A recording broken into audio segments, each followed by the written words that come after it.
रामायण के अनुसार प्रति सेकंड कितनी थी हनुमान जी के उड़ने की रफ्तार? रामायण के अनुसार माता सीता की तलाश में निकले हनुमान जी ने अपनी उड़ान के दौरान बड़ी तेजी से समुद्र पार किया था।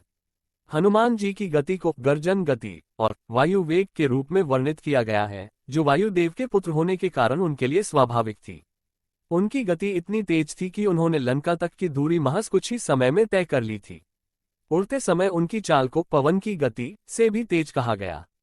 रामायण के अनुसार हनुमान जी अपनी उड़ान के दौरान प्रति सेकंड 11 किलोमीटर की रफ्तार से उड़ते थे।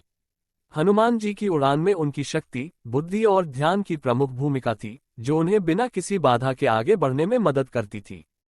हालांकि रामचरितमानस और अन्य ग्रंथों में उल्लेख है कि हनुमान जी की उड़ान की गति का सटीक माप कठिन है, क्योंकि यह उनकी इच्छाशक्ति पर निर्भर करती थी। कुछ कथाओं में यह वर्णन है कि उनकी उड़ान की गति प्रकाश की गति के करीब थी। जामवंत ने हनुमान जी को उनकी अद्भुत शक्तियों का याद दिलाया था। जामवंत ने याद दिलाकर उनकी गति और क्षमताओं का एहसास कराया था, जिससे हनुमान जी ने विशाल समुद्र को एक ही छलांग में पार करने का संकल्प लिया। उड़ान के दौरान उन्हें सुरसा, सिंहिका और अन्य राक्षसों ने रोकने की कोशिश की, लेकिन उनकी गति और चतुराई से वे सभी बाधाओं को पार कर गए। रामायण में उनकी उड़ान को अपार बल और अद्वितीय गति का प्रतीक माना गया, जो श्री राम के प्रति उनकी निष्ठा और सेवा के भाव को दर्शाता है।